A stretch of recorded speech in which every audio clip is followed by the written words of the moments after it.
Good luck. Thank you. Well, welcome everyone. Thank you for being here. If you plan to attend community-driven solutions to coordinate land use planning and groundwater management, then you are in the right session. Please take a moment to drop your name, organization, and location in the chat so that we can get to know each other a little bit, albeit briefly.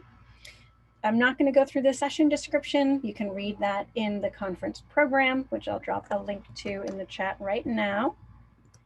So that's not the link.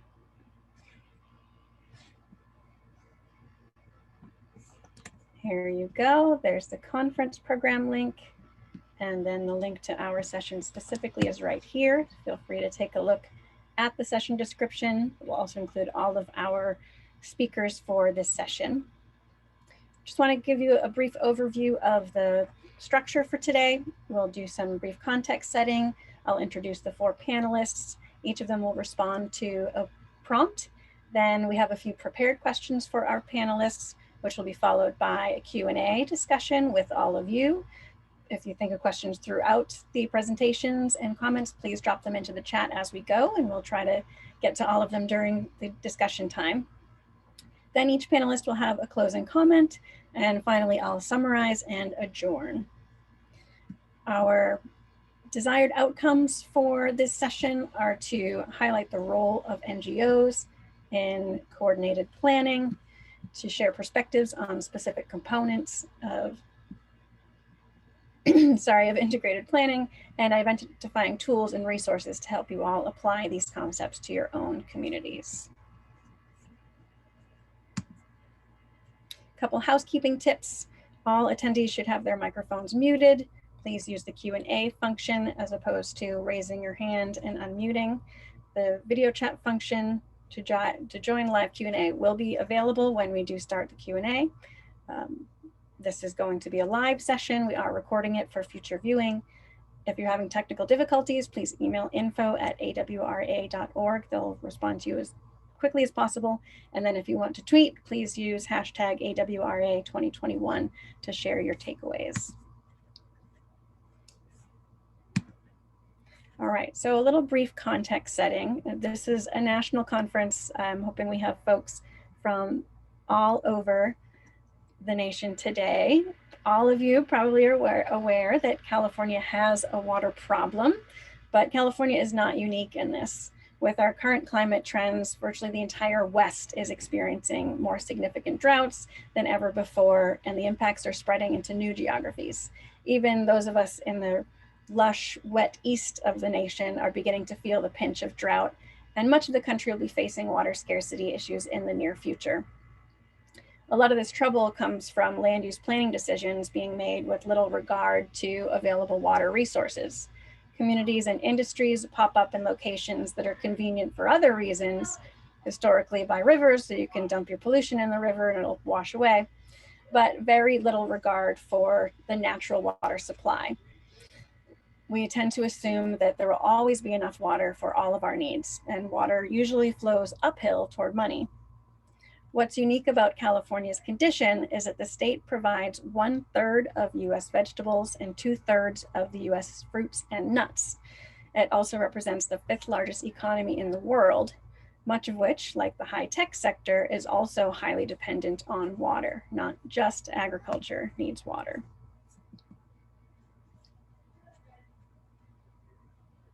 The California economy has been able to grow in large part due to our irrational over-reliance on our underground water resources, which accumulated over 20,000 years and have been depleted mostly in the past 30 to 50 years at a rate of 2.4 million acre feet per year. For decades, the state has turned a blind eye to this overpumping, mostly for agriculture. And in the heat and exasperation of our most recent drought, which was at the time the worst drought on record, wells were going dry, farms were going fallow, communities were running out of drinking water. So the farmers, enviros, and advocates and regulators all came together and reached an agreement on the Sustainable Groundwater Management Act, or SGMA, SGMA. California loves to be the first at everything, but in regard to groundwater, we were the last in the nation to pass comprehensive groundwater law. With all of this overpumping and our current drought conditions and future projections, we're anticipating that in the San Joaquin Valley alone, which was that red-orange area in the map on previous slide, which I'll bring you back to, we're anticipating having to remove 200,000 hectares or 10% of our current production out of agriculture so that we can achieve sustainable yield of our aquifers. And this region represents about 4 million people who, like everyone everywhere, relies on water for their everyday life and our most basic needs. But most of them also rely on the agricultural industry for their livelihoods. This will inevitably have an outside impact on agriculturally dependent communities, much of which tend to be lower economic status and more at risk for negative impacts. But this will also have ripple effects through the entire agricultural economy nationwide and globally. The San Joaquin Valley will experience the most immediate and acute land use transition impacts, but can serve as a case study for other regions facing resource scarcity or mismanagement across the country. The existing water and land management regimes that we have in place now tend to perpetuate inequities that have been institutionalized for a very long time based on conflicting priorities and misaligned resource allocations. Our challenge is to interrupt and reverse these inequities as we address the current water crisis and transition to a new, more equitable water regime. A key component to achieving this goal depends on integrating planning across water and land use sectors and genuine engagement in the decision-making process of those most impacted by these decisions. One cannot view California's water crisis as a local or state issue. It impacts the entire nation and the globe, and the lessons learned in trying to address this issue are relevant virtually everywhere. That's what our four panelists will be speaking to today.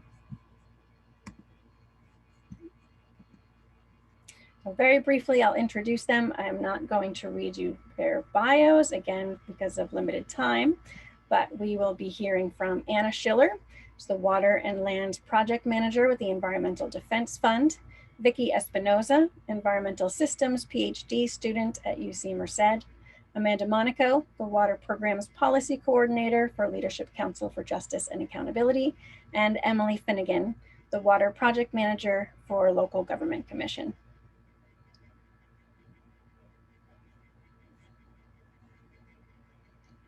Now I'd love to pass it over to these four fabulous ladies who not only are women that I respect and admire the work they do, but are good friends as well. We can spotlight our speakers. I can stop the screen share. And I will drop our first prompt into the chat. What I'd like to hear first from each of you is, how does your organization further the equitable integration of planning and water resources? And we'll hear first from Anna. Great, thank you so much, Danielle, and thank you for that very helpful and concise overview of a very complicated issue. My name's Anna Schiller. I work at Environmental Defense Fund on our California Water Team. EDF, as we're called most normally, is an environmental nonprofit working around the world on issues related to climate, health, agriculture, oceans, and of course, fresh water. Here on our California Water Team, much of our work is focused on building the resilience of rural communities, economies, and ecosystems to climate change and other stressors. And it is clear that California in particular is certainly feeling some of the effects of climate change, and in our current drought, the intensity of what water scarcity is meaning for communities, agriculture, and wildlife across the state.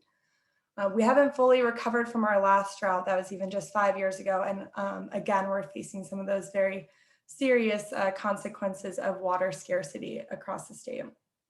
During the last drought, the California State Legislature took a very important action by passing the Sustainable Groundwater Management Act, also known as SGMA, to address the decades of groundwater overpumping and associated impacts that Danielle provided an overview of.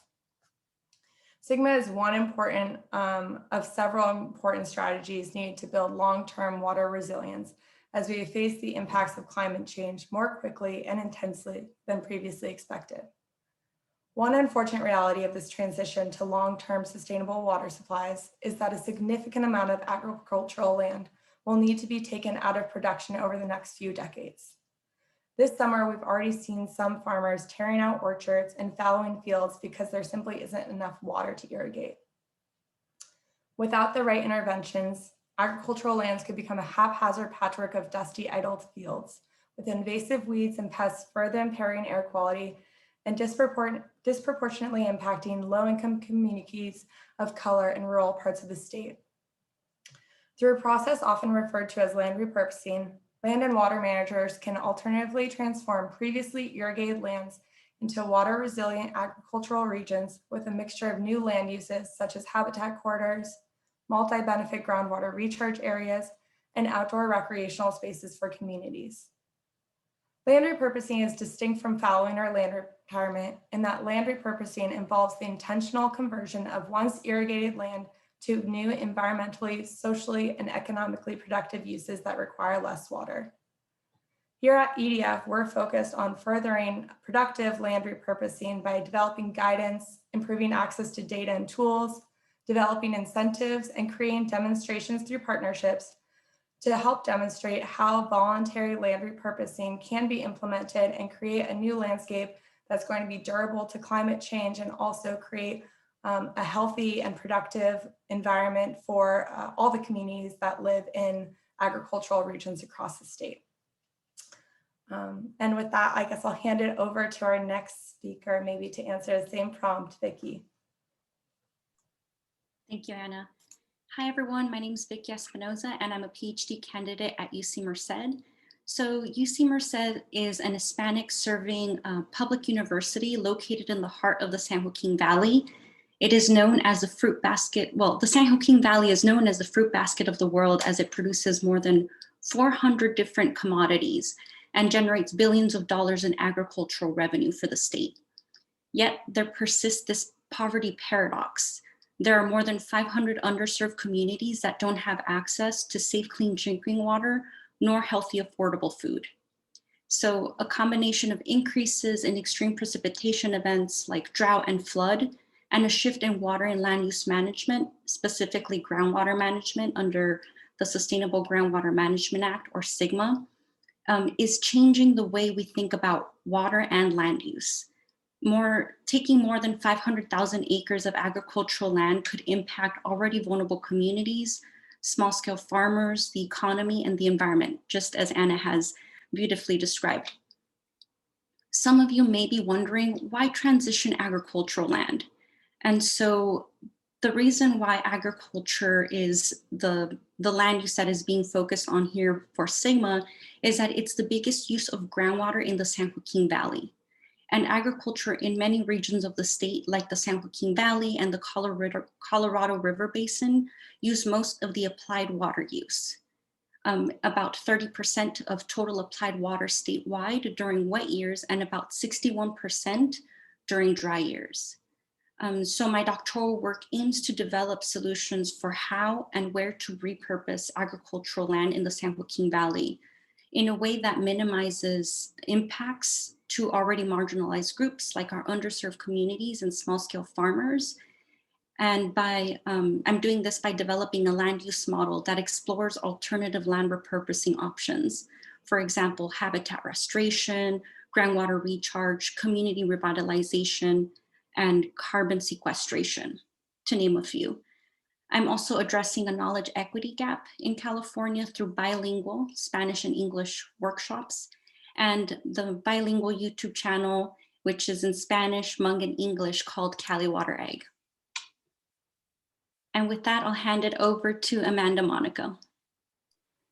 Thank you, Vicky. And I was doing a thumbs up for Cali Water Ag. I just think this is, as Danielle already mentioned, this is a great group of amazing people and grateful to be here.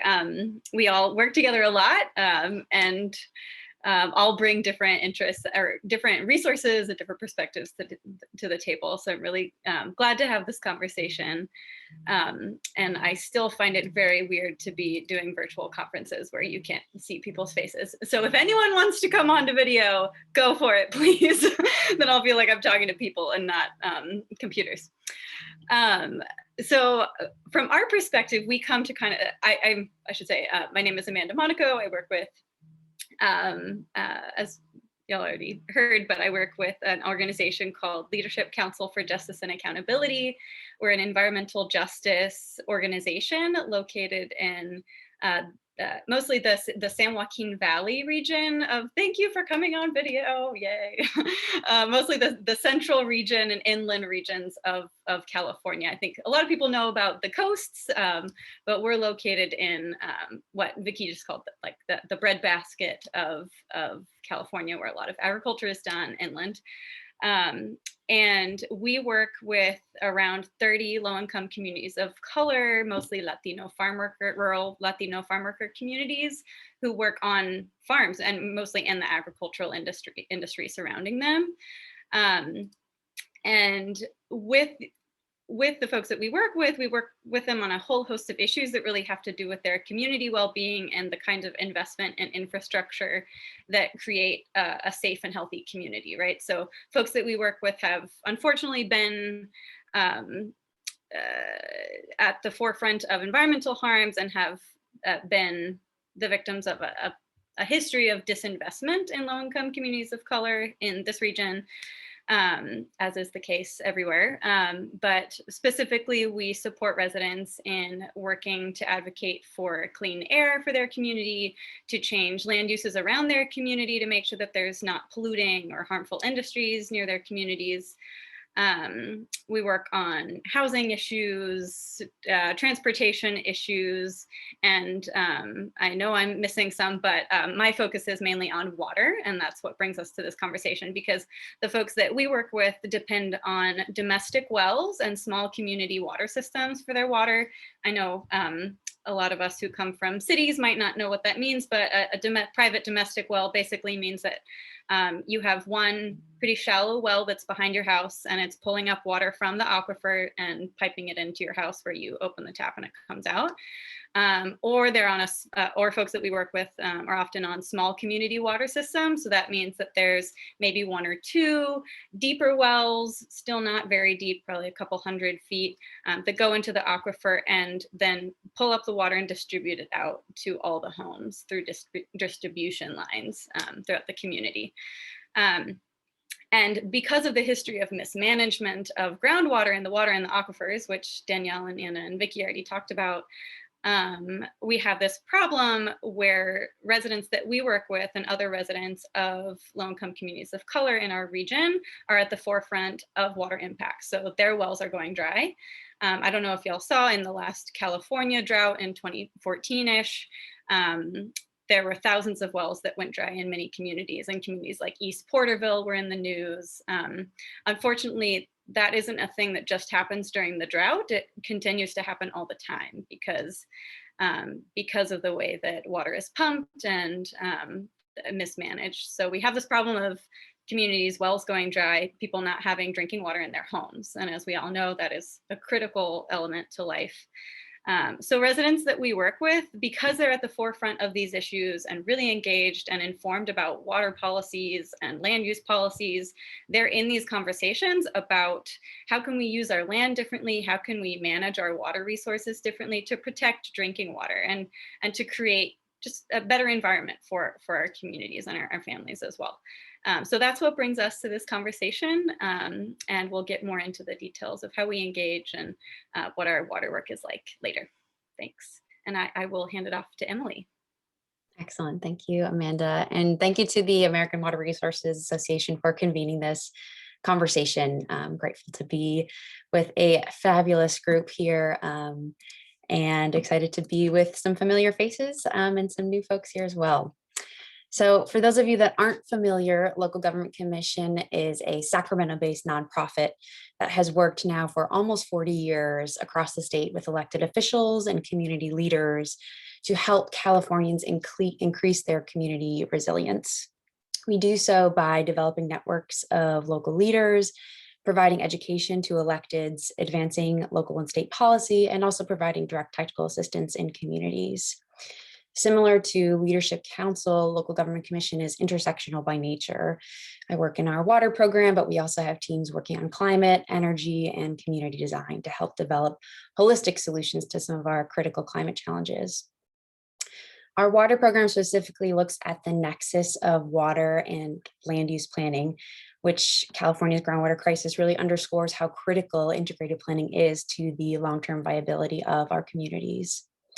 As our panelists have mentioned, the implementation of SGMA, or the Sustainable Groundwater Management Act, has created really huge economic, social, and environmental shifts across the state of California and will continue to do so through its 20-year implementation window.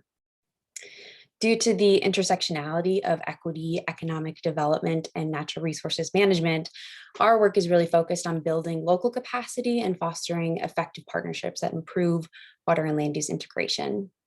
In 2015, LGC and Clean Water Action, one of our key partners in groundwater management, began convening what we call the NGO Groundwater Collaborative, and hopefully Danielle can share the link in the chat, to support NGOs in this integrated planning effort. The collaborative is made up of on-the-ground advocates, tribes, and nonprofits, and all of our panelists here today are actually members of our collaborative, and we're collectively working to support the equitable implementation of SGMA. We know that community-based organizations and nonprofits play a really critical role in translating between residents, elected officials, public agencies, and natural resource managers.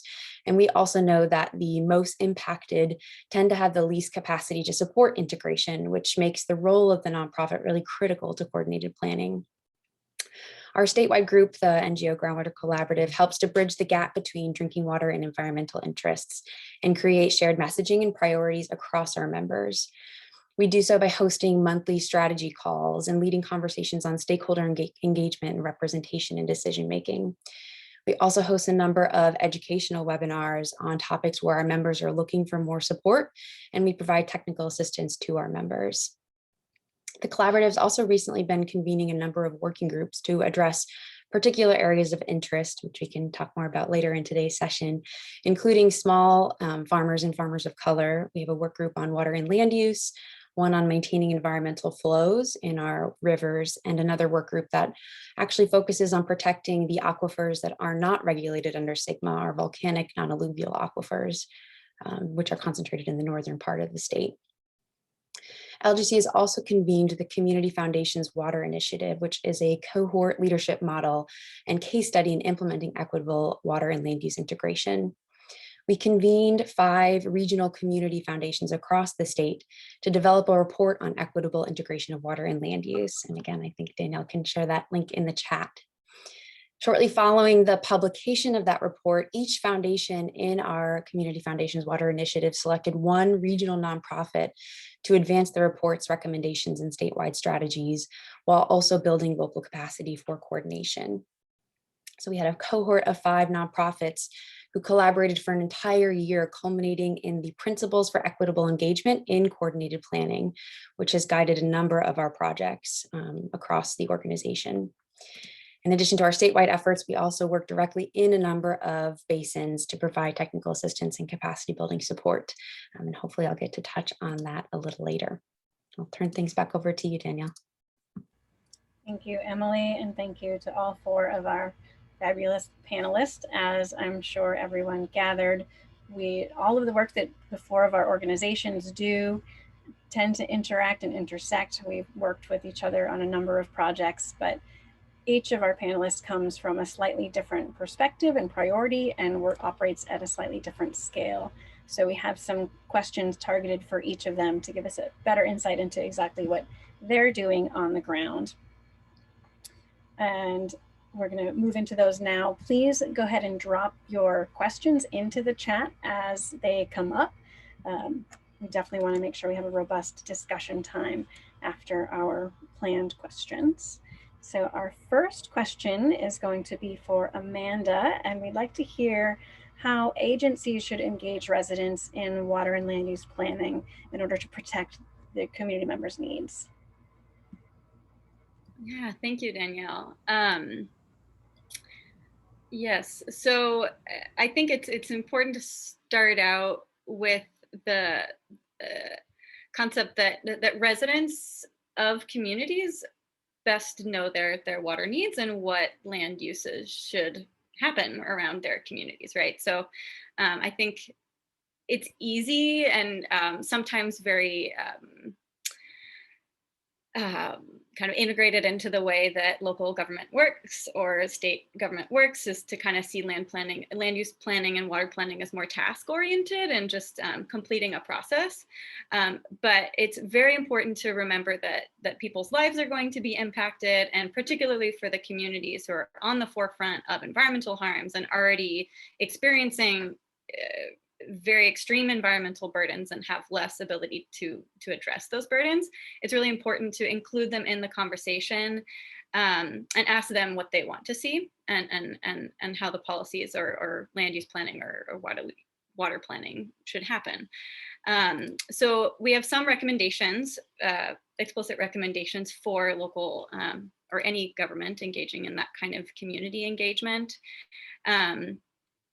Essentially, it comes down to three main pieces. So 1, plan; 2, listen; and 3, implement. I know I like things that come in threes. So, and I find that's easier for people to wrap their minds around. So first, when you're planning the process, make sure that there are stages for engaging folks. Make sure that you're having accessible workshops. Make sure that the input on the process is gleaned in a lot of different kinds of ways. In person, if it's safe, online, phone calls, if that works better, flyering, door-to-door knocking, kind of get in tune with what's going to be most accessible for the folks that you're trying to target, and use those mechanisms to reach out to them. I know I'm missing a point, but maybe hopefully I'll remember it and come back to it. Next is listen. So make sure that the input is written down, make sure that that input is really recorded. And then third, and probably most key, is implement. So residents that we work with are really excited about, and it's imperative for them in many cases to engage in the processes that impact their water and land resources. And their air quality, transportation, et cetera. So they want to make sure that the feedback that they're giving, that when they give of their time and their expertise, that is being integrated into whatever policy or project happens. So residents that, I've worked with folks who've engaged in a process for a really long time, and they just see that none of their input is being implemented. That makes them not want to keep engaging. And then you're losing out on someone who has a lot of expertise and time and resources to give. So make sure that input is implemented into the project, into the land use planning. I think I'll give an example later of how that can actually happen, and relative successes and failures and some challenges. But first, I just want to share some great ideas that residents that we have had about land use planning that protects their water needs and protects their needs in general. So residents that we work with have really advocated for parks in their community, for increased affordable housing zoning in their community. They've stopped the permitting of polluting industries in or near their communities, because they know that's going to exacerbate existing issues. And as far as water and land use planning goes, they've advocated for city and county general plans to include better water protections. They've advocated for zoning code updates that would take water use into account when permitting or when allocating different zonings. They've advocated for buffer zones around their community where maybe there's not any groundwater pumping, so that would lessen impacts on their drinking water supplies. They've advocated for what Anna was talking about earlier, land repurposing that protects their community water and air resources, creates healthy natural spaces. And one specific and written, I guess, a concrete example that I can give is they gave us a lot of feedback in and agencies a lot of feedback in the process of the implementation of the Sustainable Groundwater Management Act in California, and using that input, our organization used that input to create what's called, what we call a human right to water scorecard. So really extensive, comprehensive document that essentially asks the state to ensure that local groundwater management planning is protecting the human right to water, and it has specific requirements for groundwater management plans that would protect the drinking water resources for communities that we work with. So residents have a lot of ideas. If that input is planned for, listened to, and implemented, then it can really go a long way in making sure that land use planning and water planning are protecting well-being for all. So thank you. Thank you, Amanda, for those really tangible examples and best practices. I did drop the link to the Human Right to Water scorecard into the chat. And next we'll move to Anna to hear more about the agricultural perspective. And I'm hoping, Anna, you can tell us how we can better motivate growers to strategically repurpose their formerly irrigated land. And second part to that question, what's the role of state and local agencies in supporting that beneficial land repurposing? Definitely, and thank you for that question. So the majority of lands that are going to be facing transitions in the coming years are privately owned and operated farms across the Central Valley, and in particular in the San Joaquin Valley. And it's really critical that we get growers and water managers on board with these strategies in order for them to be successfully implemented. So one of the really important pieces of successful land repurposing is that efforts are coordinated and strategically placed across the landscape. When we're talking about land repurposing, it really encompasses a number of different activities, but all of them pretty much are going to be more successful in certain regions compared to others. For example, habitat will do better when it's placed nearby existing habitat, or when it can connect existing areas that are already conserved. Or if you, for example, want to develop some solar projects, some of those are going to be better suited in certain areas that are, better positioned to transmit that energy once it's generated. So having coordination is really important. It can be challenging when you have a landscape that's, quilted by thousands of different independent landowners that each have to make their individual decisions about what they want to do with their properties. So two of the aspects that EDF is really focused on is enhancing regional planning, and then also ensuring that incentives are in place in order to motivate voluntary repurposing activities in places that make the most sense to do that.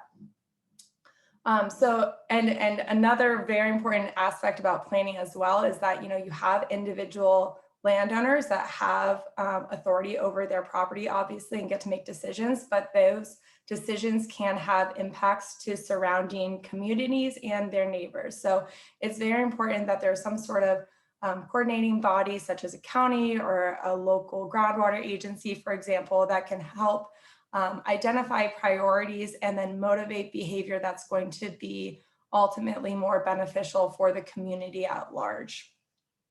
So I'm just going to quickly highlight a couple of EDF efforts that we have kind of relating to this planning and incentive component that we see as being really critical.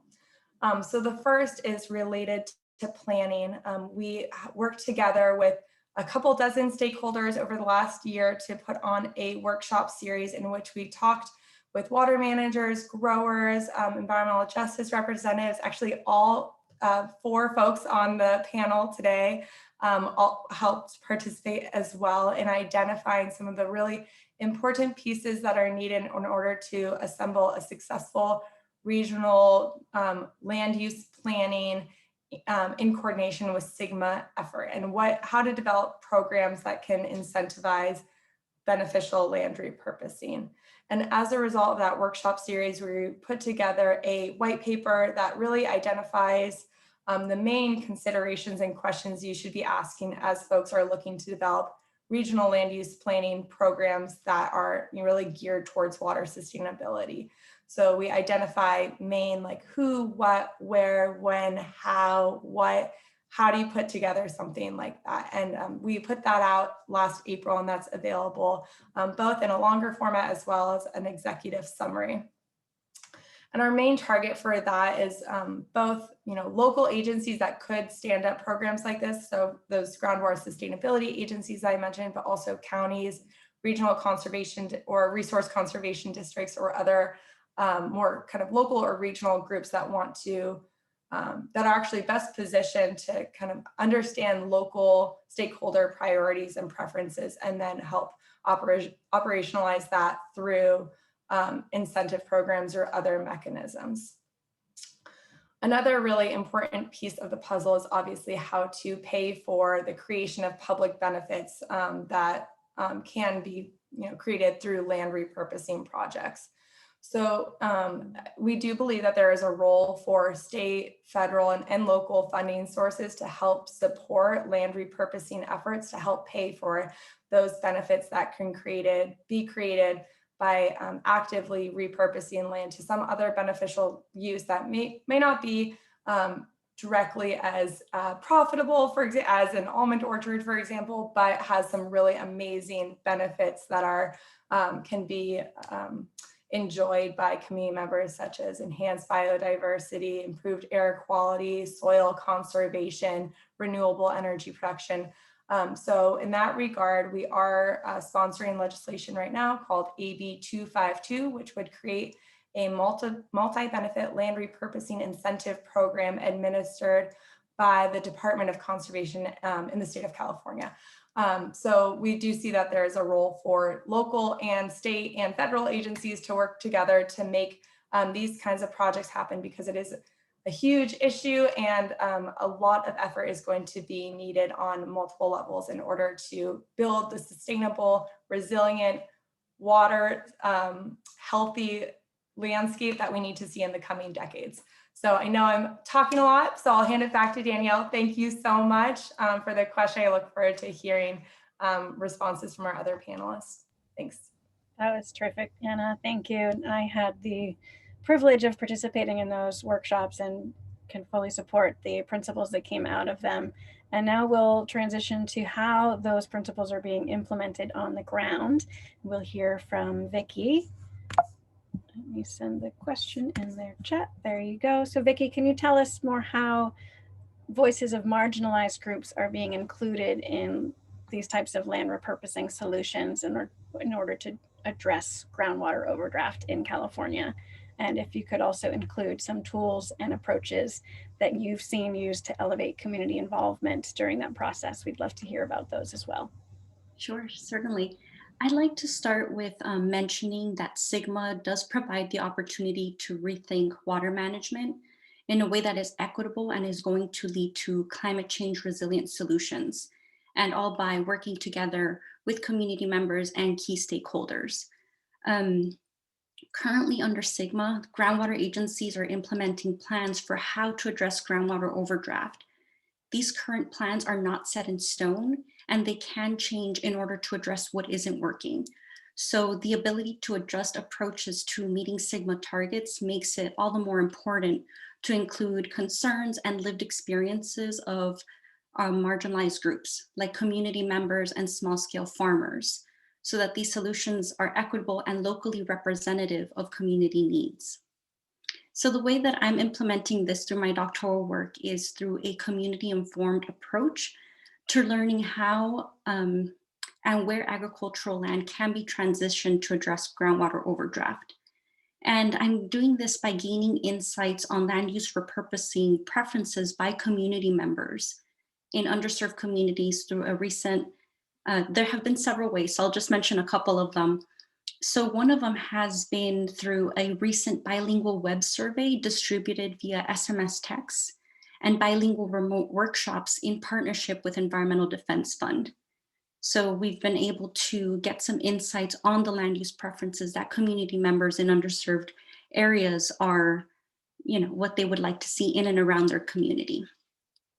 Another has been through visiting underserved communities in person and hearing from them on the ground. So this summer I visited about 25 underserved communities in the San Joaquin Valley, and all through funding from UC Merced's Global Food Initiative GROW Grant. And so this has allowed me to learn more about the issues that community members are facing and hearing from them what concerns they have about SGMA. What information do they not have access to, or what are some of the misconceptions that they have due to information or lack of access to information on SGMA? And so another part of it has been having conversations with community members and farmers, but also learning from that how there is an existing knowledge equity gap present in the Valley. So I identified this early on in my doctoral journey. And so I started off by putting together bilingual workshops in English and Spanish, and really going over what is SGMA, how it could impact agriculture and agricultural rural communities in the San Joaquin Valley. And then this transitioned over to the trilingual YouTube channel, which is in Spanish, Hmong, and English at the moment, called Cali Water Ag. And so really what this channel has allowed me to do has been to have a broader reach throughout the state and to really emphasize a better understanding in science and policy behind California water and land use. And so it's all through really making it it's just so important that community members have access to critical information about the policies that impact their livelihood, especially in their native language, and through means in which are appropriate to them, either through flyers or in person or phone calls, as Amanda mentioned. Sometimes those online ways of distributing information is not ideal. There is a lot of limitation in terms of broadband throughout the Valley. So we have to keep that in mind whenever we're trying to engage our community members. And so it's really just about creating information, making it accessible so that community members and small scale farmers can be a part of that conversation, and also help shape the solutions that are going to be a lot more resilient because they have an input in it and they know what could and couldn't work for their community. Thank you so much, Vicky. That was really helpful. And I will next turn to Emily to hear about how we can better build capacity of partners operating on the ground that can take advantage of these opportunities. So how can we better build collaborative capacity to ensure that more equitable integration is occurring between water and land use? Excellent. Thanks, Danielle. And I just want to commend Vicky's really creative approaches to pursuing virtual engagement. I know that was a real challenge in the pandemic, and I've just been really pleased to hear all that she's been able to do despite some of those barriers.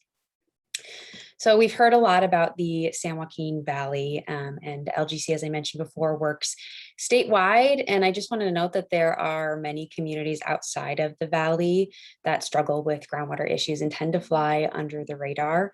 One of those communities we work really closely with in rural San Diego County is the community of Borrego Springs.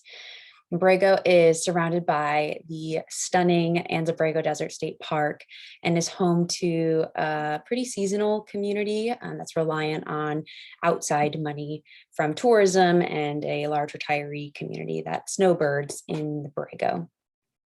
It's a small disadvantaged community. About a third of their population is Latinx, and about 40% of the students in Borrego are English language learners. And because they are unincorporated, there's no local governance. Borrego is also 100% groundwater dependent, and their economy relies on agriculture and golf, which are the two largest water users. So as you can imagine, Borrego has a lot of challenges ahead of it. They have to reduce their water consumption by 75% over the next now 19 years without collapsing its highly water intensive economy, crushing its highly sensitive community, or compromising its highly unique sense of place. Luckily, the Borrego Valley Stewardship Council has stepped up to organize the community in the face of SGMA implementation, and they have enlisted our support a few years now to support initially with their groundwater planning efforts. The Stewardship Council is grounded in what they call a geotourism charter, and they've been working to establish Borrego Springs as a world-class tourism destination. Their members include the Water District, the School District, the Chamber of Commerce, and the State Park. So it is a pretty representative group of community members.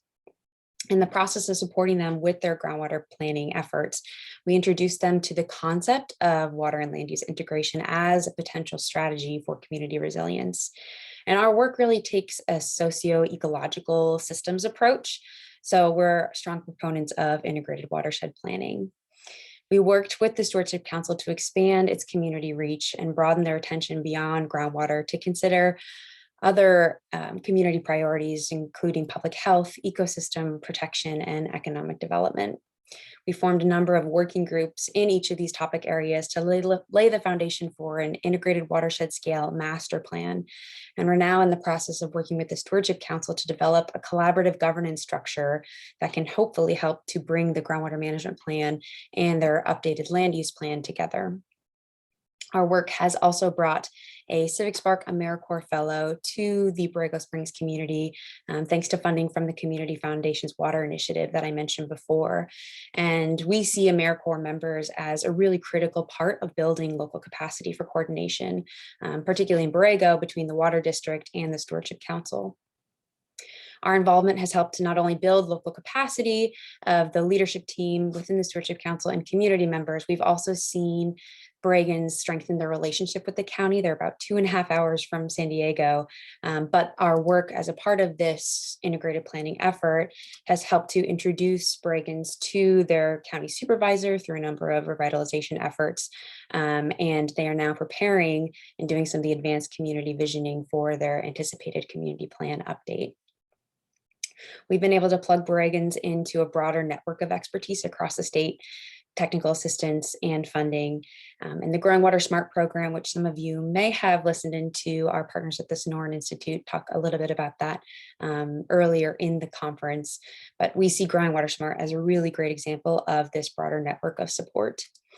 LGC has been partnering with Sonoran and the Babbitt Center to pilot the Growing Water Smart program in California. And for those of you that missed that session, Growing Water Smart is a highly curated, heavily facilitated problem to solution planning process to address a community specific water and land use challenges.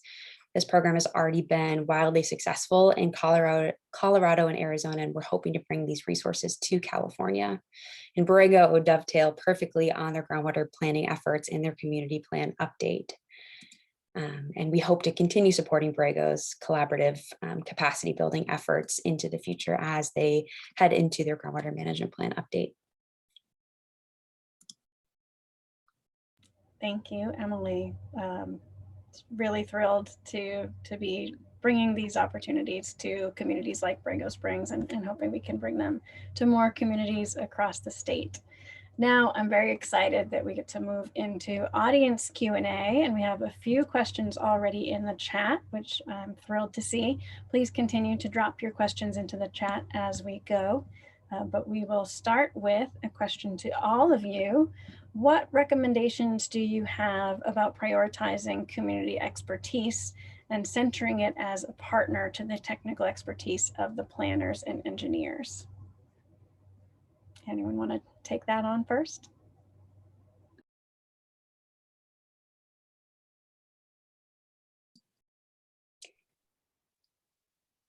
Go ahead, Emily.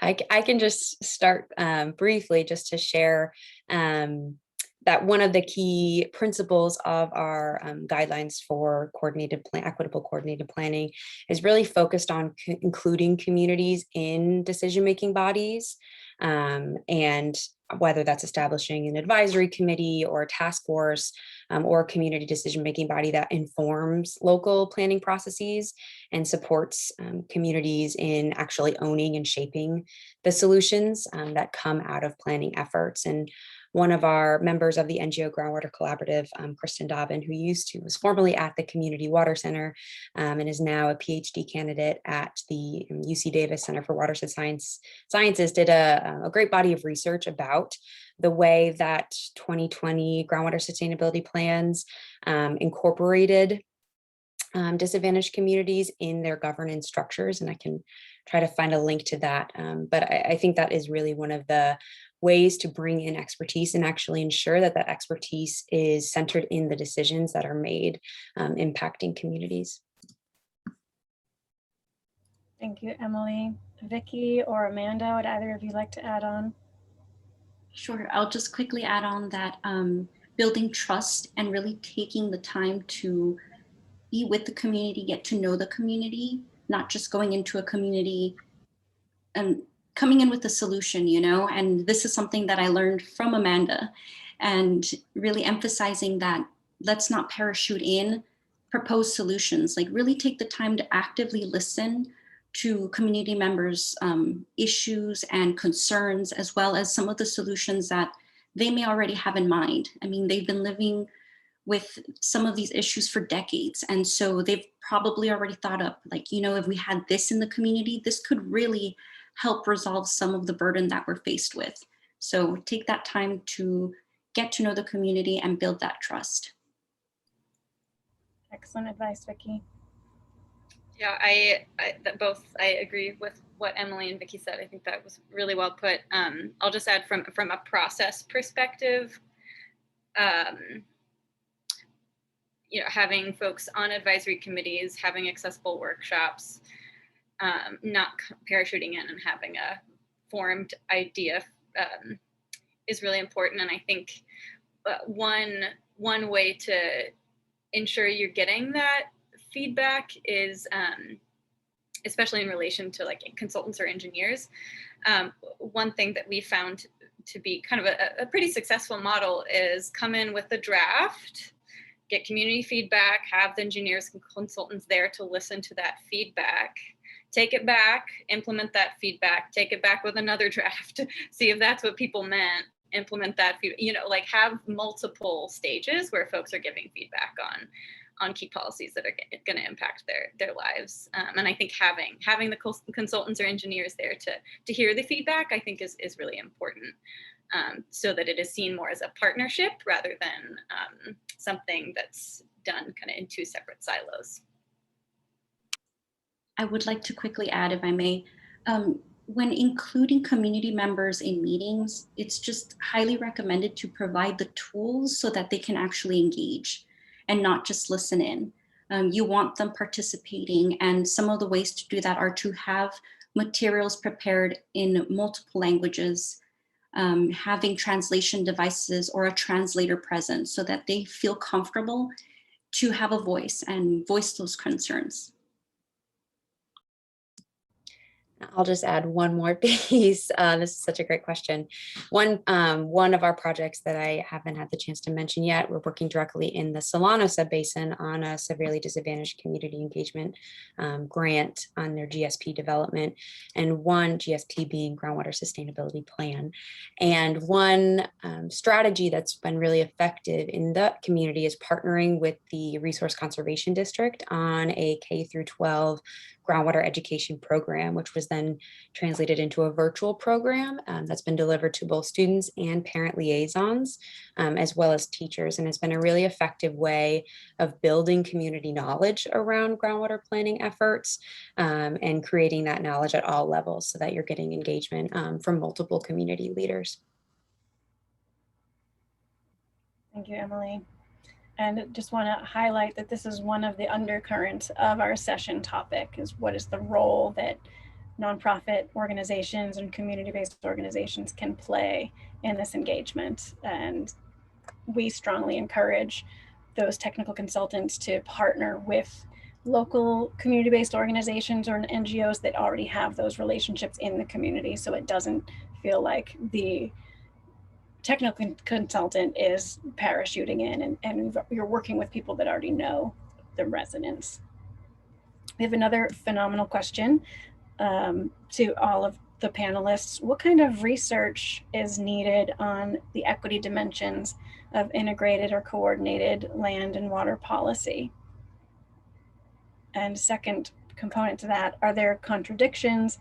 Well, I'm going to rephrase, what are the contradictions, unintended consequences that research might help to explain? And that question is in the chat if you want to be able to read it also. It's a question from Zach Sugg. Anna, do you have any ideas from the land repurposing?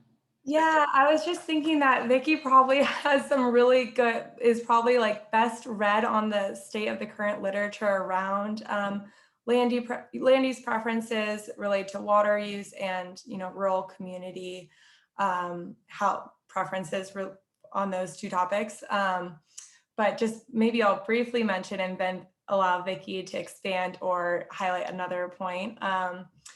Is that something that I'm really curious about, and I know Vicky and I have talked a little bit about, is just how rural communities, low-income communities of color don't necessarily have singular opinions on what should be done, and there's, you know, a great diversity of preferences and a lack of understanding perhaps of the different attitudes that different community members might have towards agriculture in their backyards. And it's, you know, obviously being a source of jobs and very important to the rural economy, but then also some trade-offs potentially with environmental health impacts associated with, you know, having agriculture be on your fence line. So that's something that I'm super curious about. I know Vicky is hard at work right now, actually, in exploring a little bit about some of that, better understanding community preferences and attitudes and how those might vary across space. But I don't know, Vicky, do you have anything you wanted to add?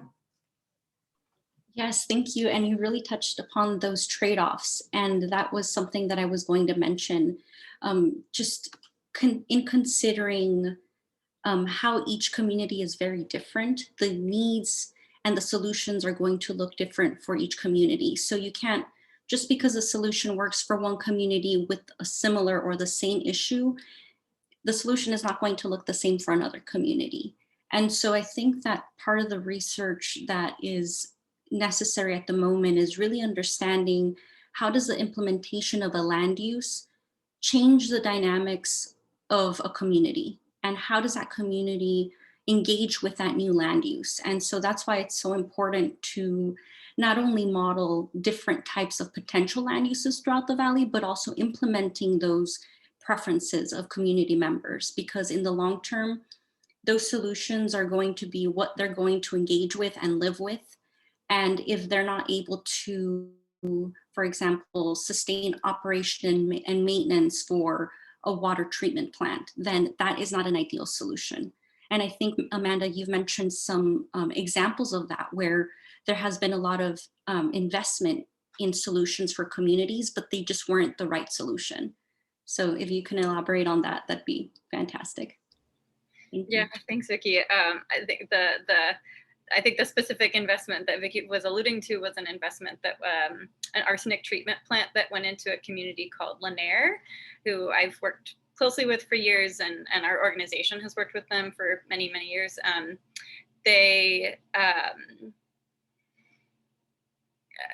Awesome community, really wonderful, cool people. They have several things they're working on, like community center, park, but one of their biggest issues that they're dealing with is drinking water. Has been their biggest issue for a long time. And it started about 10 years ago when the maximum contaminant level for, I'm giving too many details. They had to install an arsenic treatment plant. Unfortunately, the study that was done did not take into account how much water was being used or how much residents were willing to pay additionally on their water bill to fund the ongoing operations and maintenance of that arsenic treatment plant. And so I think there was like a $1.6 million CDBG, federal community development block grant that was gotten for that project under the assumptions that there was a certain amount of water use and that folks could pay for the operation of that water treatment facility. But unfortunately, it increased residents' bills by $200 in some cases, $200 a month, which is for folks living in Lanier, that is not affordable. So if the consultants or the process had been more in tune with residents and been more engaged and really consulting with them about how much water do you use, who uses the water, what do you use it for, how much can you pay, then those questions would have been answered, and you wouldn't have had a terrible situation like that. And kind of to bring it home, that arsenic treatment plant only operated for 4 months. They had to close it after 4 months, and it's still not in operation. So it's just a loss for everyone involved. But I think one thing I'll add on the research that needs to be done for equitable land and water planning. So we've started having conversations with residents that we work with throughout the San Joaquin Valley and some in the Eastern Coachella Valley about what kind of less water intensive land use they would want to see around their communities. And it's a really great conversations, and residents from our initial conversations, we're hearing more solar, more natural green spaces, more spaces that aren't causing dust or pesticides to drift into their communities. But there's this kind of ongoing question that's coming up about, like, can someone help us figure out what other industries could come in or what other land uses could be here so that we could expand the suite of options that we're talking about. So I think identifying what other land uses could be possible, that would be economically viable, that would contribute to community well-being, that's a big area of research for us. Yeah, and I'll just add one other area, and this is something that Amanda's been participating in as a part of our collaborative work, is looking at impacts to small scale farmers, non-landowning farmers, and farmers of color specifically, and thinking about both the financial and community impacts that a quicker ramp down will have, particularly on small scale farmers. One instance was in our Madera work group. We were talking about groundwater allocations, and our drinking water advocates were really focused on a quicker ramp down, whereas our small farmers were working against a quicker ramp down because of the financial impacts to small scale farmers. So I think thinking about what types of incentives are out there, or policy solutions around impact specifically to small scale farmers as well as non-landowning farmers when we start to talk about groundwater markets, and those that may not be able to participate in some of those conversations. I think another challenge we've seen is that we've struggled to really identify non-landowning farmers and farmers of color, and looking at ag census data and other kind of community data sources for identifying some of these groups and being able to elevate them in groundwater planning efforts, I think is another area we'd love to see more research.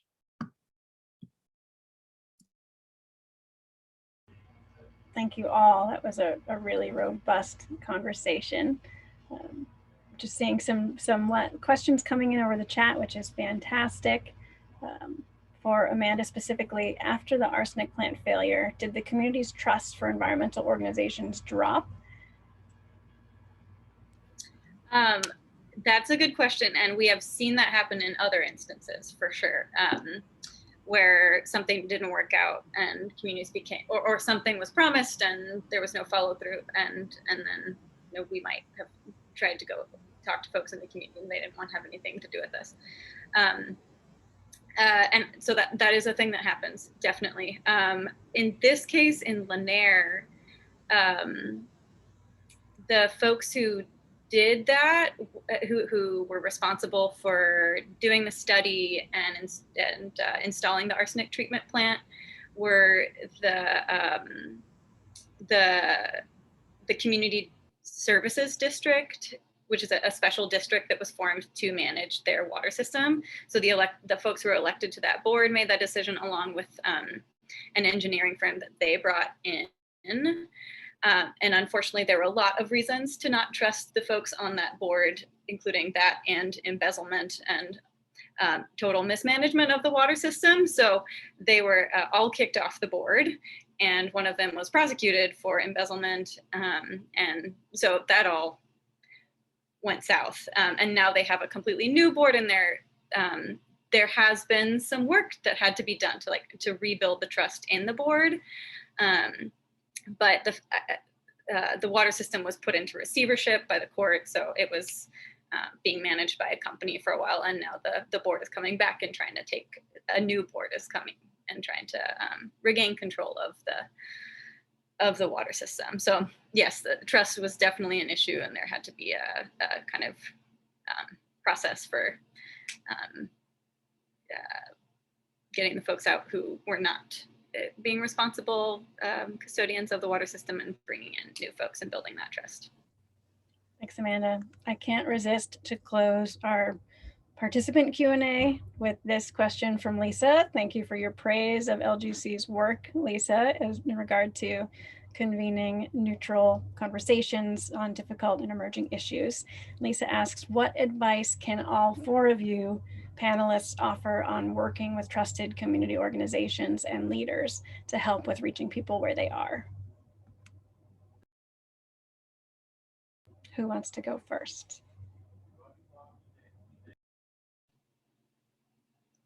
I feel like I was just talking a lot, but I'm going to jump in. Should I let someone else go first? Who wants to jump in first? Since Lisa specifically mentioned the work of LGC, how about we hear from Emily? Yes, Emily, go. I'll jump in and then pass it over to you, Amanda.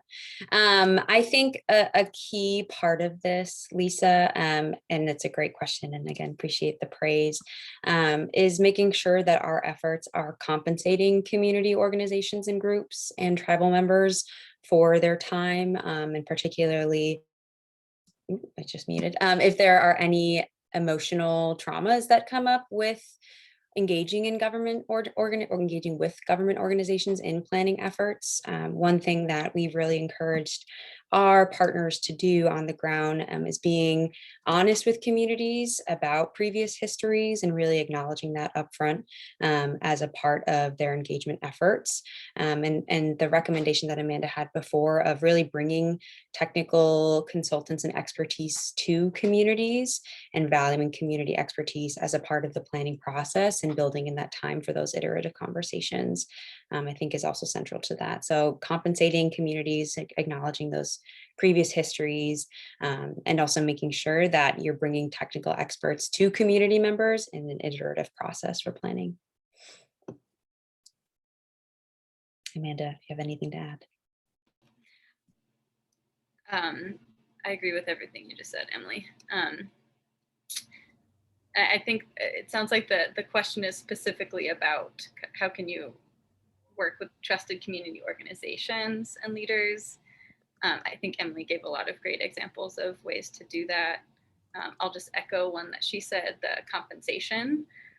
So one big part of our work is not only working with residents to make sure that to bring information to them, support their engagement, but also working with local agencies and state agencies to support their effective community engagement.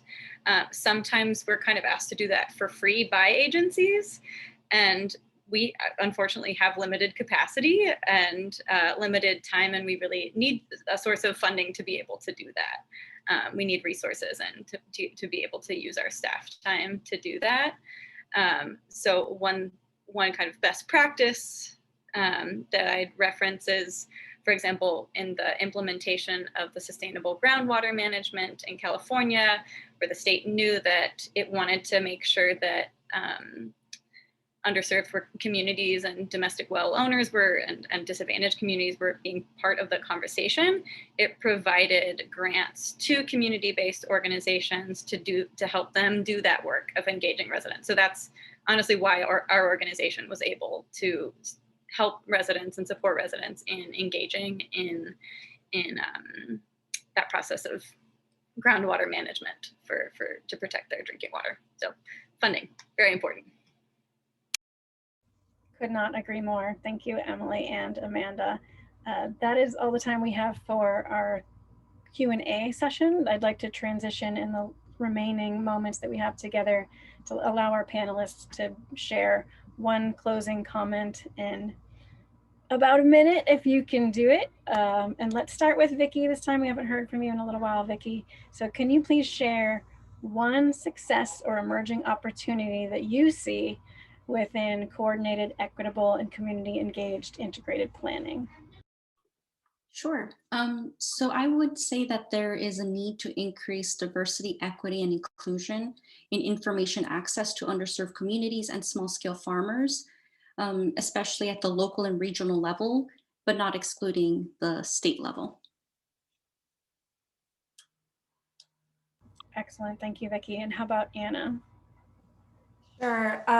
So I'm not sure if I have one singular example of an emerging opportunity, but I will just say that as challenging as the drought is, and it is definitely motivating and making real how important it is going to be to thoughtfully consider what's going to happen to land, as we undoubtedly will be facing future droughts and a need to sustainably manage our groundwater resources. So there are a few examples emerging with groundwater sustainability agencies that are starting to think about how they can coordinate programs to beneficially repurpose land and do so intentionally in a way that's going to make all Valley residents a little better off for having gone through that planning process and thoughtfully thinking about what they want their water durable landscape to look like.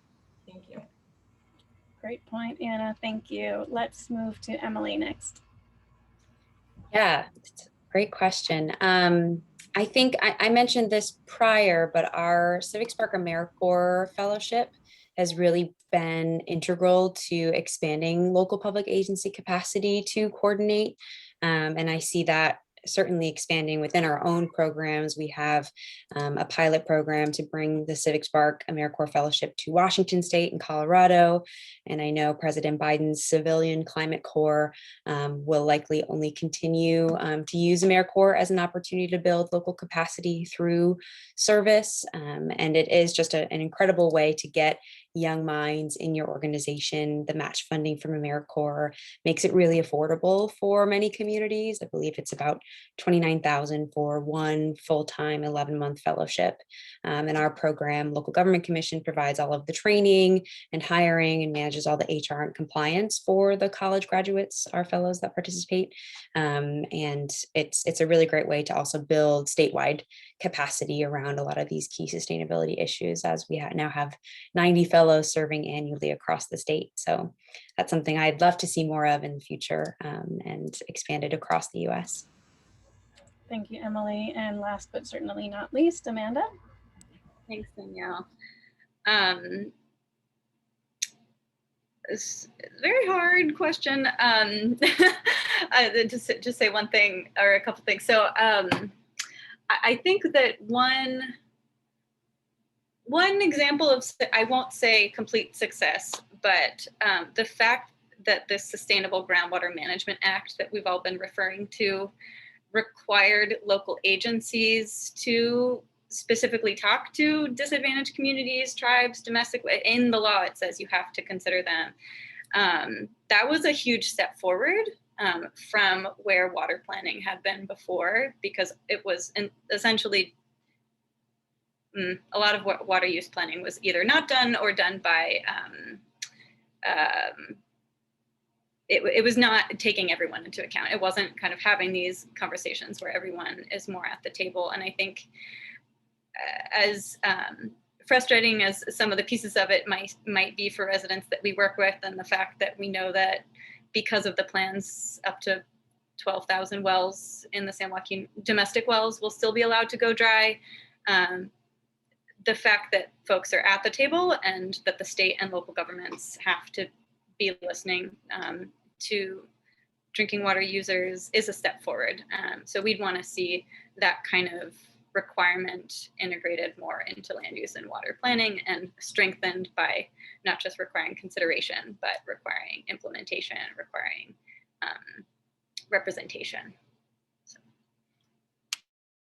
Thank you, Amanda. I'm going to share my screen once again to give you all our contact information for all four of our panelists, as well as myself. Please join me in a round of applause for our panelists, either physically or virtually. All four of our panelists have agreed to share their contact information with you and encourage you to follow up if you do have additional questions. Also, feel free to drop them into the chat now if you thought of other things as we were going along. We'll make sure that those questions are included in the proceedings document for the conference as a whole. And if you want to save the chat so that you have access to all those resources that were mentioned, if you click on the little 3-dot ellipsis symbol in the chat, you can save the chat to your desktop. And just a few closing thoughts from me. It's obviously clear to me, and hopefully to all of you now, that nonprofit and community-based organizations play a critical role in building local capacity and fostering effective partnerships for water land use integration, and arguably for any type of efforts you're trying to advance. But especially in this context, due to the intersectionality of equity, economic development, natural resources management, we must seek to avoid the great risks and rather pursue the great opportunities afforded through better integration of water management and land use planning. In many places, this will call for a just transition away from some historic economic and natural resources struggles and structures rather, toward a new co-developed future. A resilient community, we believe, is one that is informed, engaged, and empowered across all sectors and governance structures, not least of which is water management and land use planning. And to achieve this definition of resilience, we must listen to community members' experience, respect that experience as expertise, and implement those ideas and recommendations. Please, again, save the chat and add any additional questions you'd like to the chat so that we can get those included in the session conference proceedings document. And thank you again for choosing our session and spending this time with us this afternoon, as well as for participating and sharing your own expertise through the chat. And with that, I will release you all back to the rest of the conference. Thank you all. Thank you all. Thank you so much, Danielle. Bye. Thanks, everyone. Thank you.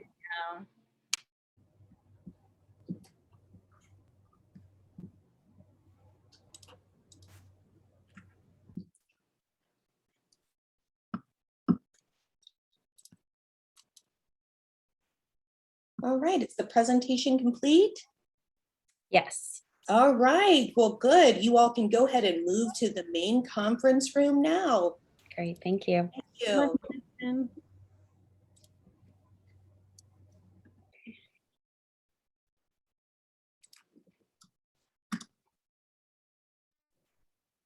Great sessions. In case you were wondering, this is the end of the day 2, and we will begin day 3 tomorrow at 11 a.m. Eastern to start off with the sponsor network. So we hope you have a lovely afternoon and evening, and we thank you all. And Dresden, do you have any other comments to say before I sign off? No, I don't. Yes, I just really want to please ask that you come to the sponsor network session at 11 a.m. Eastern time. We are going to be playing some videos, and we're going to be listening to what these amazing organizations and foundations have been up to. They make this conference possible. So it would just mean so much to them if you all could come to that. We also have Dr. Aziza Akmush, which will be our keynote speaker. So excited to have her. I put some more information in the chat about the other things that are coming up. And then of course, make sure you stay tuned for our closing dialogue, which will be with our amazing partners of our planning committee and our program committee, talking about the findings of this conference and next steps and how to continue the conversation. So I'm really excited about that as well. All right, everyone, take care, and I will see you. Hey, Dresden, before you go, can I Yes. just give a shout out to Faith? Faith, this technical program is, it rocks. It is so fabulous. I just am over the moon. You did such a good job. Thank you. Lisa, it would not be possible without every single one of our participants and speakers and moderators and attendees. So I guess want to put a shout out back to all of you and for your leadership, of course, Lisa, with AWRA. So we thank you. Oh, well, you're the bee's knees. Yes. Anyway, all right. Talk to you later. Bye. Bye.